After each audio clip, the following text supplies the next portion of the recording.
pagi hari ini karena kita masih dalam suasana Paskah, saya juga ingin memberikan kebenaran firman Tuhan tentang bagaimana kematian Kristus. Mari kita sama-sama membuka dalam kitab Lukas. Dalam kitab Lukas 23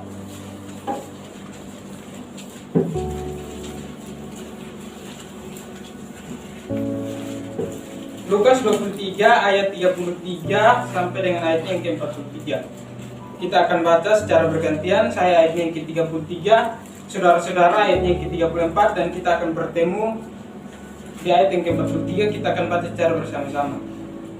Lukas 23 ayat 33, Lembaga Alkitab Indonesia memberikan judul Yesus disalibkan. Ayat 33, ketika mereka sampai di tempat yang bernama Tengkorak, mereka menyalibkan Yesus di situ dan juga kedua orang penjahat itu, yang seorang di sebelah kanannya dan yang lain di sebelah kirinya. Yesus berkata, "Ya Bapa, ampunilah mereka, sebab mereka tidak tahu apa yang mereka perbuat." Dan mereka membuang putih untuk mengembali pakaiannya. Orang banyak berdiri di situ dan melihat semuanya. Pemimpin-pemimpin mengejek dia, katanya, "Orang lain ia selamatkan, biarlah sekarang ia menyelamatkan dirinya sendiri jika ia adalah Mesias, orang yang dipilih Allah." Juga prajurit-prajurit mengolok-olokkan dia, mereka menunjukkan anggur asam kepadanya. Dan berkata, "Jika engkau adalah raja orang Yahudi, selamatkanlah dirimu." Ada juga di atas kepalanya, "Inilah raja orang Yahudi." Seorang dari penjahat yang digantung itu menghujat dia, katanya, "Bukankah engkau adalah Kristus? Selamatkanlah dirimu dan kami." Tetapi yang selalu menegur dia, katanya, "Tidakkah engkau takut juga tidak kepada Allah, sedang engkau menerima hukuman yang sama?" Kita memang selayaknya dihukum sebab kita menerima balasan yang setimpal dengan perbuatan kita. Tetapi orang ini tidak berbuat sesuatu yang salah. Lalu dia berkata, "Yesus, ingatlah akan aku apabila engkau datang sebagai raja." 23, Kata Yesus kepadanya, "Aku berkata kepadamu, sesungguhnya hari ini juga engkau akan ada bersama-sama dengan aku di dalam Firdaus." Amin untuk kebenaran firman Tuhan. Saudara-saudara, hari ini saya memberikan sebuah tema, sebuah topik yang akan kita belajar bersama-sama, yaitu mengampuni dan menerima. Saudara-saudara, berbicara tentang mengampuni dan menerima kembali, tidak semua orang bisa melakukan itu. Kebanyakan orang hanya bisa mengampuni, tetapi tidak bisa menerima kembali seseorang. Kita belajar dari pribadi Yesus ketika dia disalibkan. Ada dua orang yang ada bersama-sama dengan dia, satu di kiri, satu di kanan. Yang satu, ketika dia bertobat, Yesus menerima kembali orang itu, walaupun dia sudah melakukan segala kejahatan. Tetapi yang satu tidak, saudara-saudara. Nah, saudara-saudara, seandainya saya mau bertanya kepada saudara-saudara. Pertanyaan ini pernah waktu semester 1 saya dengan Laura, Kak Indra, dan beberapa teman kami sudah bahas di bawah. Saya mau bertanya kepada teman-teman. Seandainya waktu Yesus lahir dan kita berada di sana, apakah kita percaya bahwa dia adalah Yesus, dia adalah Tuhan yang datang sebagai Mesias? Contoh, saya mengambil contoh karena Pak Simon sudah berkeluarga. Contoh Pak Simon, pada saat itu Pak Simon yang melahirkan Tuhan Yesus. Dan anak dari Pak Simon mengaku bahwa Yesus adalah Tuhan, Yesus adalah Mesias yang datang untuk menyelamatkan umat manusia. Apakah kita percaya? Saya yakin orang yang berpikir secara akal sehat tidak akan percaya. Karena setiap hari kita hidup bersama-sama dengan Yusuf, dengan Maria. Terus tiba-tiba anak mereka lahir dan mengaku bahwa dia adalah Tuhan, dia adalah Raja. Saya yakin di antara kita ada yang percaya dan ada yang tidak percaya. Begitupun dengan orang yang berada di Yahudi sana, orang-orang Israel, mereka juga tidak percaya. Ada yang percaya dan ada juga yang tidak percaya. Nah, saudara-saudara, kalau Yesus datang ke dunia, apa tujuan Yesus datang? Kalau Yesus datang sebagai Raja, pantaskah Yesus mati di tangan masyarakat? Pantaskah Yesus mati disalibkan oleh masyarakatnya? Kalau dia datang sebagai Raja? Tidak, saudara-saudara. Dia datang untuk menebus dosa saya dan saudara. Itu tujuan utama. Nah, saudara-saudara yang terkasih dalam Tuhan kita Yesus Kristus, tadi saya memberikan tema bahwa mengampuni dan menerima. Kita belajar dari pribadi Yesus. Ketika dia mengampuni, dia mati di kayu salib, untuk mengampuni setiap dosa kesalahan kita. Dan ketika orang yang berada di sampingnya yang disalibkan bersama-sama dengan dia, saudara, kalau kita melihat dalam Injil Lukas ini, yang penjahat dua orang ini, yang satu mengolok Yesus, yang satu mengejek Yesus, dan yang satu menegur dia. Tetapi kalau kita membaca dalam Matius 27 ayat 44 dan Injil Markus 15 ayat 32, di situ menjelaskan bagaimana dua orang ini bersama-sama mengejek Yesus. Lukas tidak mencatat bahwa Lukas hanya mencatat bahwa yang satu yang mengejek Yesus dan yang satu tidak. Tetapi dalam Injil Matius dan Injil Markus, di situ mereka mencatat bahwa dua orang yang disalibkan bersama-sama dengan Yesus juga mengejek Yesus pada saat itu. Hanya Injil Lukas tidak mencatat, saudara-saudara. Nah, saudara-saudara, hal pertama mengapa ada pengampunan? Karena manusia sudah terkutuk. Mengapa Yesus harus disalibkan? Mengapa Yesus harus datang ke dunia? Supaya menebus dosa saya dan saudara. Yesus datang bukan untuk menjadi raja atas kita. Kalau dia menjadi raja, tadi saya sudah bilang, tidak pantas dia mati di hadapan masyarakatnya. Dia datang untuk menebus dosa bangsa Israel, tetapi akhirnya bangsanya sendiri yang menyalibkan dia. Nah, saudara-saudara, kebiasaan orang Romawi menyalibkan seseorang karena kejahatannya begitu besar. Kejahatannya tidak bisa dibiarkan orang itu untuk hidup lagi. Kita bisa melihat dari dua penjahat itu. Mereka diselipkan karena apa? Kejahatan mereka sudah melebihi batas. Segala dosa, segala kejahatan sudah mereka lakukan. Sehingga apa? Mereka pantas untuk diselipkan. Nah, yang menjadi pertanyaan, mengapa Yesus juga harus diselipkan? Mengapa Yesus tidak mati, dirajam, atau dibunuh, dilempar, atau digoreng seperti rasul-rasul? Mengapa Yesus harus mati diselipkan? Saudara, menurut orang Romawi, kalau seseorang diselipkan karena apa? Sudah sangat besar kejahatan dalam kehidupannya. Nah, apakah Yesus ada kejahatan sehingga dia diselipkan? Dan juga menurut orang Romawi, orang yang sudah melakukan kejahatan melebihi batas harus diselipkan. Dan penghukuman melalui salib itu adalah sesuatu yang terkutuk, sesuatu yang memalukan. Dan dua orang itu pantas untuk mendapatkan hal itu. Nah, yang menjadi pertanyaan, mengapa Yesus juga harus datang menebus dosa kita melalui penyaliban itu? Bukan dipotong, bukan dibunuh secara langsung, digolok lehernya. Karena apa, saudara-saudara? Kita manusia sudah terkutuk dari awal. Seseorang disalibkan karena apa?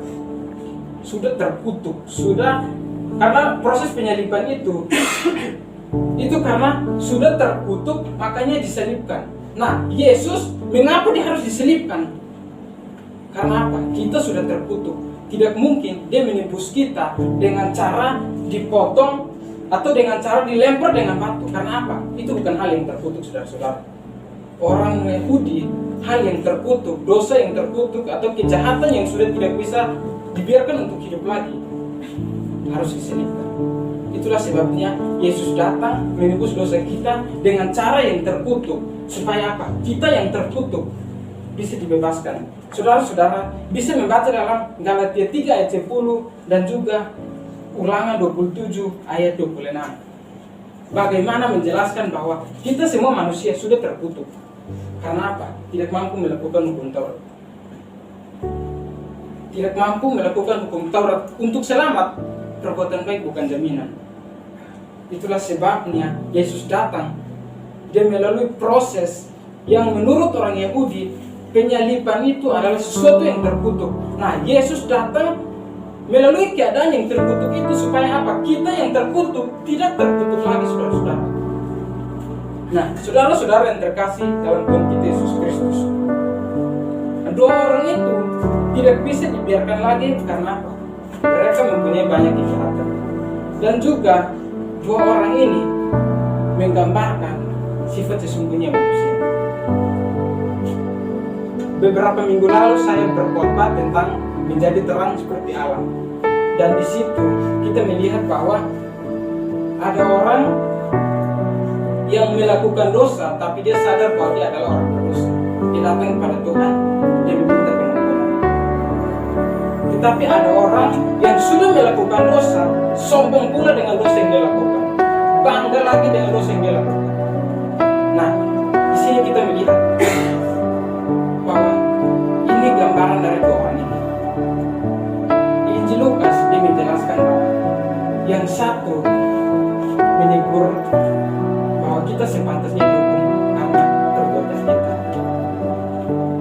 tetapi yang satu tidak begitu. Dia justru menghina, menolak Yesus. Jika engkau bisa selamatkan orang lain, mengapa engkau tidak bisa selamatkan dirimu sendiri dan juga kita? Ini adalah gambaran sifat sesuatu manusia. Yang satu sadar bahwa dia adalah orang berdosa. Dia datang kepada Tuhan. Dia dekat kepada Tuhan. Dia berkata, jika engkau datang kepada, yang dia minta cuma satu. Ingatlah akan aku. Saudara bisa membaca di situ. Di ayat yang ke-50. Di ayat yang ke-40.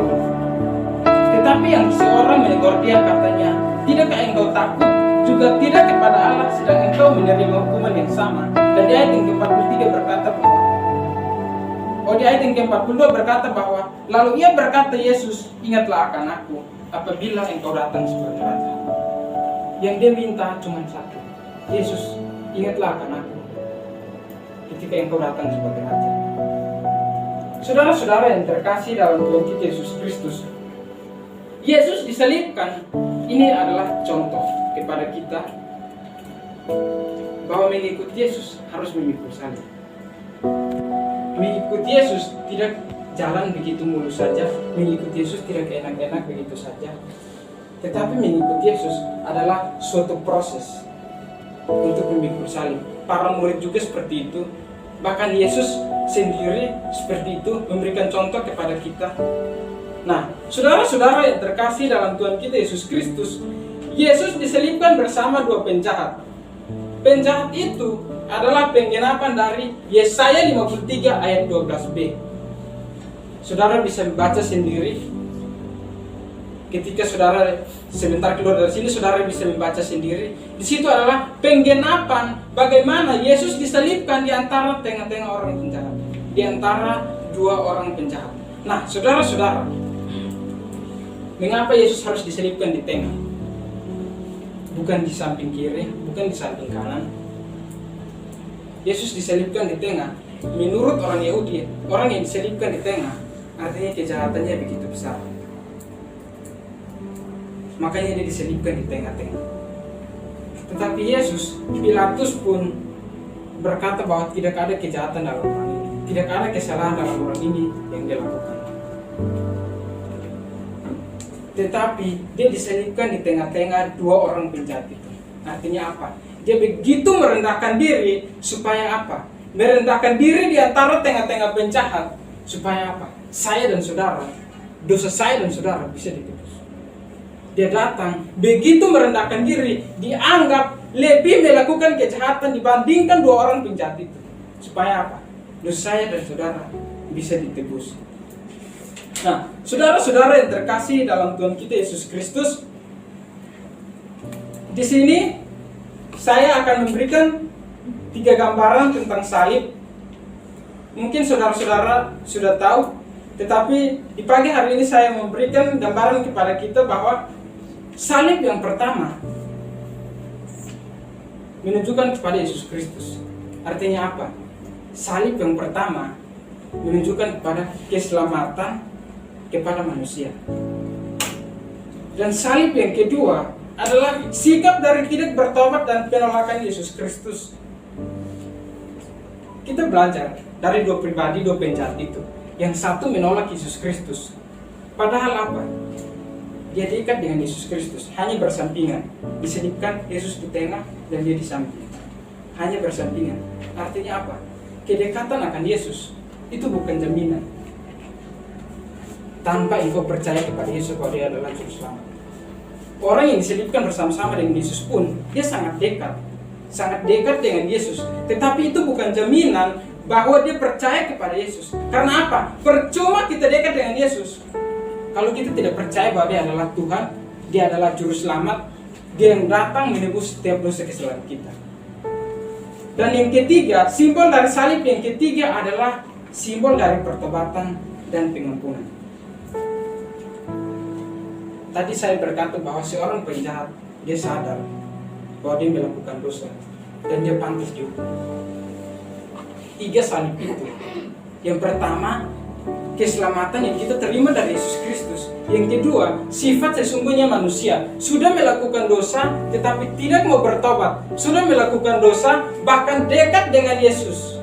Tetapi itu bukan jaminan, saudara-saudara. Dan simbol yang ketiga yaitu pertobatan dan pengampunan. Tadi saya memberikan tema pengampunan dan mengampuni dan menerima. Yesus sebentar lagi mati. Jarak hanya beberapa jam kemudian dia akan meninggal. Karena apa? Ini sudah diselipkan. Nah, saudara-saudara, sudah mau diselipkan, sudah mau mati, tetapi dia masih bisa mengampuni orang yang sudah melakukan kejahatan. Artinya apa, saudara-saudara? Mungkin bagi orang, kita adalah orang yang paling hina, paling kotor, paling bejat, dan segala kejahatan ada dalam kehidupan kita. Tetapi bagi Yesus tidak, saudara-saudara. Orang yang disalibkan artinya apa? Sudah melakukan berbagai kejahatan dan tidak pantas untuk hidup lagi. Tetapi pada saat itu, Yesus masih berkata bahwa hari ini juga engkau akan ada bersama-sama dengan aku di Taman Firdaus. Nah, dari mana satu orang itu bisa bertobat? Dari perkataan Yesus. Dari perkataan Yesus di ayat yang ke-34 berkata bahwa ya Bapa, ampunilah mereka. Dalam penderitaannya dia masih bisa mengampuni. Sebentar lagi mati, tetapi dia masih bisa mengampuni. Di sini juga kita melihat bahwa prajurit-prajurit membuang undi supaya apa? Membagikan pakaian Yesus. Gambaran dari membagikan pakaian Yesus ini adalah gambaran bahwa Israel akan terpisah. Dan sampai sekarang pun Israel memang terpisah. Bahkan orang-orang yang keluar dari Israel sampai saat ini pun mereka belum kembali. Itu adalah gambaran. Saudara-saudara yang terkasih dalam Tuhan kita Yesus Kristus, sebagai kesimpulan di pagi hari ini, kedekatan akan Yesus bukan jaminan kalau kita tidak percaya kepada Yesus. Walaupun kita sudah jatuh dalam dosa, kita yang paling disebut penjahat, tapi Yesus tidak peduli akan itu. Yang Yesus mau apa? Percaya kepada Dia. Itu saja yang Yesus mau. Ketika engkau percaya, wujud nyatakan melalui perbuatanmu bahwa engkau adalah orang yang percaya kepada Yesus. Amin. Untuk kebenaran firman Tuhan, akhirnya kita berdoa.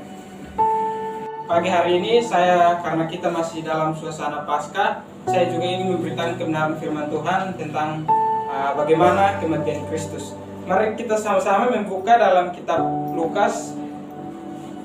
Dalam kitab Lukas 23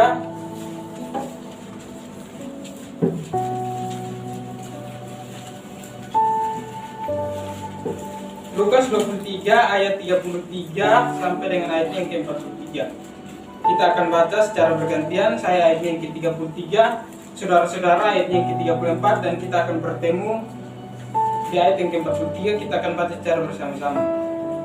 Lukas 23 ayat 33, Lembaga Alkitab Indonesia memberikan judul Yesus disalibkan. Ayat 33, ketika mereka sampai di tempat yang bernama Tengkorak, mereka menyalibkan Yesus di situ dan juga kedua orang penjahat itu, yang seorang di sebelah kanannya dan yang lain di sebelah kirinya.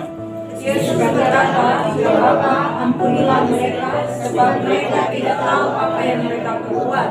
Dan mereka membuang undi untuk mengembali pakaiannya. Orang banyak berdiri di situ dan melihat semuanya. Pemimpin-pemimpin mengejek dia, katanya, "Orang lain ia selamatkan, biarlah sekarang ia menyelamatkan dirinya sendiri jika ia adalah Mesias, orang yang dipilih Allah." Jika prajurit-prajurit mengolok-olokkan dia, mereka menunjukkan anggur asam kepadanya. Dan berkata, "Jika engkau adalah raja orang Yahudi, selamatkanlah dirimu." Ada juga di atas kepalanya, inilah raja orang Yahudi. Seorang dari penjahat yang digantung itu menghujat dia, katanya, "Bukankah engkau adalah Kristus? Selamatkanlah dirimu dan kami." Tetapi yang seorang menegur dia, katanya, "Tidakkah engkau takut juga tidak kepada Allah, sedang engkau menerima hukuman yang sama?" Kita memang selayaknya dihukum sebab kita menerima balasan yang setimpal dengan perbuatan kita. Tetapi orang ini tidak berbuat sesuatu yang salah. Lalu dia berkata, "Yesus, ingatlah akan aku apabila engkau datang sebagai raja." 2:3 Kata kata Yesus Yesus kepadanya, "Aku berkata kepadamu, sesungguhnya hari ini juga engkau akan ada bersama-sama dengan aku di dalam Firdaus." Amin untuk kebenaran firman Tuhan. Saudara-saudara, hari ini saya memberikan sebuah tema, sebuah topik yang akan kita belajar bersama-sama, yaitu mengampuni dan menerima. Saudara-saudara, berbicara tentang mengampuni dan menerima kembali, tidak semua orang bisa melakukan itu. Kebanyakan orang hanya bisa mengampuni, tetapi tidak bisa menerima kembali seseorang. Kita belajar dari pribadi Yesus ketika dia disalibkan. Ada dua orang yang ada bersama-sama dengan dia, satu di kiri, satu di kanan.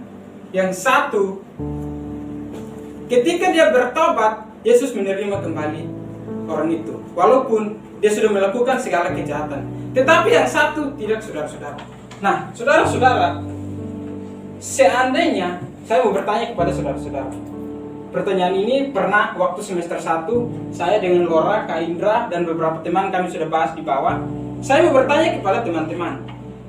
Seandainya waktu Yesus lahir dan kita berada di sana, apakah kita percaya bahwa dia adalah Yesus? Dia adalah Tuhan yang datang sebagai Mesias. Contoh, saya mengambil contoh karena Pak Simon sudah berkeluarga. Contoh Pak Simon, pada saat itu Pak Simon yang melahirkan Tuhan Yesus. Dan anak dari Pak Simon mengaku bahwa Yesus adalah Tuhan, Yesus adalah Mesias yang datang untuk menyelamatkan umat manusia. Apakah kita percaya? Saya yakin orang yang berpikir secara akal sehat tidak akan percaya. Karena setiap hari kita hidup bersama-sama dengan Yusuf, dengan Maria. Terus tiba-tiba anak mereka lahir dan mengaku bahwa dia adalah Tuhan, dia adalah Raja. Saya yakin di antara kita ada yang percaya dan ada yang tidak percaya. Begitupun dengan orang yang berada di Yahudi sana. Orang-orang Israel, mereka juga tidak percaya. Ada yang percaya dan ada juga yang tidak percaya. Nah, saudara-saudara, kalau Yesus datang ke dunia, apa tujuan Yesus datang? Kalau Yesus datang sebagai Raja, pantaskah Yesus mati di tangan masyarakat? Pantaskah Yesus mati disalibkan oleh masyarakatnya? Kalau dia datang sebagai Raja? Tidak, saudara-saudara. Dia datang untuk menebus dosa saya dan saudara. Itu tujuan utama. Nah, saudara-saudara yang terkasih dalam Tuhan kita Yesus Kristus, tadi saya memberikan tema bahwa mengampuni dan menerima. Kita belajar dari pribadi Yesus. Ketika dia mengampuni, dia mati di kayu salib untuk mengampuni setiap dosa kesalahan kita. Dan ketika orang yang berada di sampingnya yang disalibkan bersama-sama dengan dia, saudara, kalau kita melihat dalam Injil Lukas ini, yang orang penjahat dua orang ini, yang satu mengolok Yesus, yang satu mengejek Yesus, dan yang satu menegur dia. Tetapi kalau kita membaca dalam Matius 27 ayat 44 dan Injil Markus 15 ayat 32, di situ menjelaskan bagaimana dua orang ini bersama-sama mengejek Yesus. Lukas tidak mencatat bahwa Lukas hanya mencatat bahwa yang satu yang mengejek Yesus dan yang satu tidak.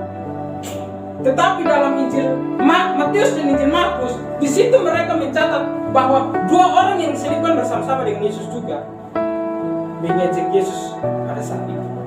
Hanya Injil Lukas tidak mencatat, saudara-saudara.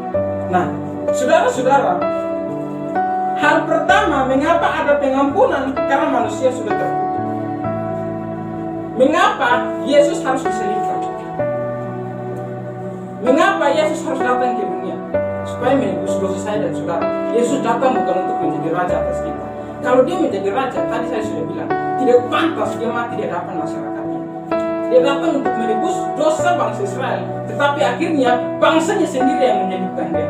Nah, saudara-saudara, kebiasaan orang Romawi menyalibkan seseorang karena kejahatannya begitu besar. Kejahatannya tidak bisa dibiarkan orang itu untuk hidup lagi. Kita bisa melihat dari dua penjahat itu. Mereka diselipkan karena apa? Kejahatan mereka sudah melebihi batas. Segala dosa, segala kejahatan sudah mereka lakukan. Sehingga apa? Mereka pantas untuk diselipkan. Nah, yang menjadi pertanyaan, mengapa Yesus juga harus diselipkan? Mengapa Yesus tidak mati, dirajam, atau dibunuh, dilempar, atau digoreng seperti rasul-rasul? Mengapa Yesus harus mati, diselipkan? Saudara, menurut orang Romawi, kalau seseorang diselipkan, karena apa? Sudah sangat besar kejahatan dalam kehidupannya. Nah, apakah Yesus ada kejahatan sehingga dia diselipkan? Dan juga menurut orang Romawi, orang yang sudah melakukan kejahatan melebihi batas harus diselipkan. Dan penghukuman melalui salib itu adalah sesuatu yang terkutuk, sesuatu yang memalukan. Dan dua orang itu pantas untuk mendapatkan hal itu. Nah, yang menjadi pertanyaan, mengapa Yesus juga harus datang menebus dosa kita melalui penyalipan itu? Bukan dipotong, bukan dibunuh secara langsung, digolok lehernya. Karena apa, saudara-saudara? Kita manusia sudah terkutuk dari awal. Seseorang disalibkan karena apa? Sudah terkutuk, karena proses penyaliban itu karena sudah terkutuk, makanya disalibkan. Nah, Yesus mengapa dia harus disalibkan? Karena apa? Kita sudah terkutuk. Tidak mungkin dia menebus kita dengan cara dipotong atau dengan cara dilempar dengan batu. Karena apa? Itu bukan hal yang terkutuk, saudara-saudara. Orang Yahudi, hal yang terkutuk, dosa yang terkutuk, atau kejahatan yang sudah tidak bisa dibiarkan untuk hidup lagi, harus diselipkan. Itulah sebabnya Yesus datang menebus dosa kita dengan cara yang terkutuk. Supaya apa? Kita yang terkutuk bisa dibebaskan. Saudara-saudara bisa membaca dalam Galatia 3 ayat 10 dan juga Ulangan 27 ayat 26. Bagaimana menjelaskan bahwa kita semua manusia sudah terkutuk. Karena apa? Tidak mampu melakukan hukum Taurat. Tidak mampu melakukan hukum Taurat. Untuk selamat, perbuatan baik bukan jaminan. Itulah sebabnya Yesus datang. Dia melalui proses yang menurut orang Yahudi, penyaliban itu adalah sesuatu yang terkutuk. Nah, Yesus datang melalui keadaan yang terkutuk itu supaya apa? Kita yang terkutuk tidak terkutuk lagi, saudara-saudara. Nah, saudara-saudara yang terkasih dalam Tuhan kita Yesus Kristus, dua orang itu tidak bisa dibiarkan lagi karena apa? Mereka mempunyai banyak kejahatan. Dan juga dua orang ini menggambarkan sifat sesungguhnya manusia. Beberapa minggu lalu saya berkhotbah tentang menjadi terang seperti Allah. Dan di situ kita melihat bahwa ada orang yang melakukan dosa tapi dia sadar bahwa dia adalah orang berdosa. Dia datang kepada Tuhan, dia meminta pengampunan. Tetapi ada orang yang sudah melakukan dosa, sombong pula dengan dosa yang dia lakukan, bangga lagi dengan dosa yang dia lakukan. Nah, di sini kita melihat bahwa ini gambaran dari dua orang ini. Di Injil Lukas dia menjelaskan bahwa yang satu menegur bahwa kita sepantasnya dihukum karena perbuatan kita. Tetapi yang satu tidak peduli. Dia justru menghina, mengolok Yesus. Jika engkau bisa selamatkan orang lain, mengapa engkau tidak bisa selamatkan dirimu sendiri dan juga kita? Ini adalah gambaran sifat sesungguh manusia. Yang satu sadar bahwa dia adalah orang berdosa. Dia datang kepada Tuhan. Dia dekat kepada Tuhan. Dia berkata, jikalau engkau datang kembali, yang dia minta cuma satu, ingatlah akan aku. Saudara bisa membaca di situ. Di ayat yang ke-50, di ayat yang ke-40. Tetapi yang seorang menegur dia katanya, tidakkah engkau takut juga tidak kepada Allah sedang engkau menerima hukuman yang sama? Dan di ayat yang ke-43 berkata bahwa di ayat yang ke-42 berkata bahwa lalu ia berkata Yesus, ingatlah akan aku apabila engkau datang sebagai raja. Yang dia minta cuma satu, Yesus, ingatlah akan aku ketika engkau datang sebagai raja. Saudara-saudara yang terkasih dalam Tuhan kita Yesus Kristus, Yesus disalibkan. Ini adalah contoh kepada kita bahwa mengikut Yesus harus memikul salib. Mengikut Yesus tidak jalan begitu mulus saja, mengikut Yesus tidak enak-enak begitu saja. Tetapi mengikut Yesus adalah suatu proses untuk memikul salib. Para murid juga seperti itu. Bahkan Yesus sendiri seperti itu, memberikan contoh kepada kita. Nah, saudara-saudara yang terkasih dalam Tuhan kita Yesus Kristus, Yesus disalibkan bersama dua penjahat. Penjahat itu adalah penggenapan dari Yesaya 53 ayat 12b. Saudara bisa membaca sendiri. Ketika saudara sebentar keluar dari sini, saudara bisa membaca sendiri. Di situ adalah penggenapan bagaimana Yesus disalibkan di antara tengah-tengah orang penjahat, di antara dua orang penjahat. Nah, saudara-saudara, mengapa Yesus harus disalibkan di tengah? Bukan di samping kiri, bukan di samping kanan. Yesus disalibkan di tengah. Menurut orang Yahudi, orang yang disalibkan di tengah artinya kejahatannya begitu besar. Makanya dia disalibkan di tengah-tengah. Tetapi Yesus, Pilatus pun berkata bahwa tidak ada kejahatan dalam orang ini, tidak ada kesalahan dalam orang ini yang dia lakukan.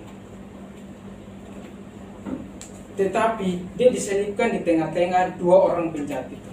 Artinya apa? Dia begitu merendahkan diri supaya apa? Merendahkan diri di antara tengah-tengah penjahat supaya apa? Saya dan saudara, dosa saya dan saudara bisa ditebus.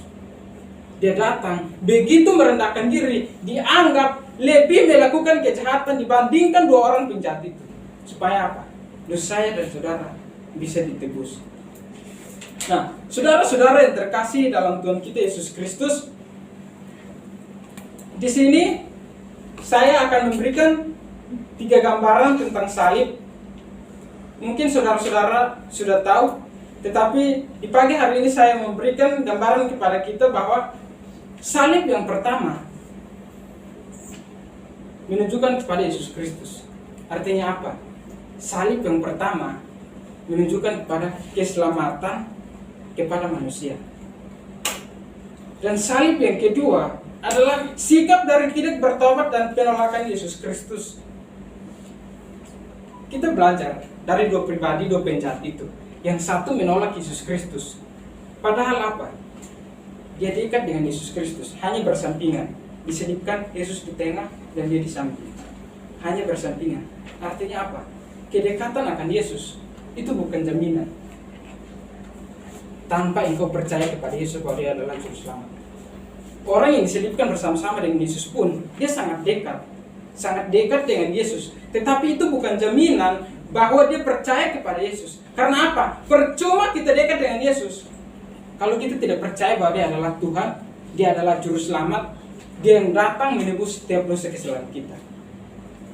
Dan yang ketiga, simbol dari salib yang ketiga adalah simbol dari pertobatan dan pengampunan. Tadi saya berkata bahwa seorang penjahat, dia sadar bahwa dia melakukan dosa dan dia pantas dihukum. 3 salib itu. Yang pertama, keselamatan yang kita terima dari Yesus Kristus. Yang kedua, sifat sesungguhnya manusia. Sudah melakukan dosa tetapi tidak mau bertobat. Sudah melakukan dosa bahkan dekat dengan Yesus. Tetapi itu bukan jaminan saudara-saudara. Dan simbol yang ketiga yaitu pertobatan dan pengampunan. Tadi saya memberikan tema pengampunan dan tadi saya memberikan tema mengampuni dan menerima. Yesus sebentar lagi mati.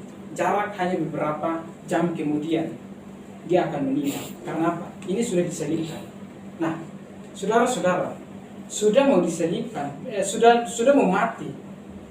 Tetapi dia masih bisa mengampuni orang yang sudah melakukan kejahatan. Artinya apa saudara-saudara? Mungkin bagi orang, kita adalah orang yang paling hina, paling kotor, paling bejat, dan segala kejahatan ada dalam kehidupan kita. Tetapi bagi Yesus tidak, saudara-saudara. Orang yang disalibkan artinya apa? Sudah melakukan berbagai kejahatan dan tidak pantas untuk hidup lagi. Tetapi pada saat itu, Yesus masih berkata bahwa hari ini juga engkau akan ada bersama-sama dengan aku di Taman Firdaus. Nah, dari mana satu orang itu bisa bertobat? Dari perkataan Yesus. Dari perkataan Yesus di ayat yang ke-34 berkata bahwa, ya Bapa, ampunilah mereka. Dalam penderitaannya dia masih bisa mengampuni. Sebentar lagi mati, tetapi dia masih bisa mengampuni. Di sini juga kita melihat bahwa prajurit-prajurit membuang undi supaya apa? Membagikan pakaian Yesus. Gambaran dari membagikan pakaian Yesus ini adalah gambaran bahwa Israel akan terpisah. Dan sampai sekarang pun Israel memang terpisah. Bahkan orang-orang yang keluar dari Israel sampai saat ini pun mereka belum kembali. Itu adalah gambaran.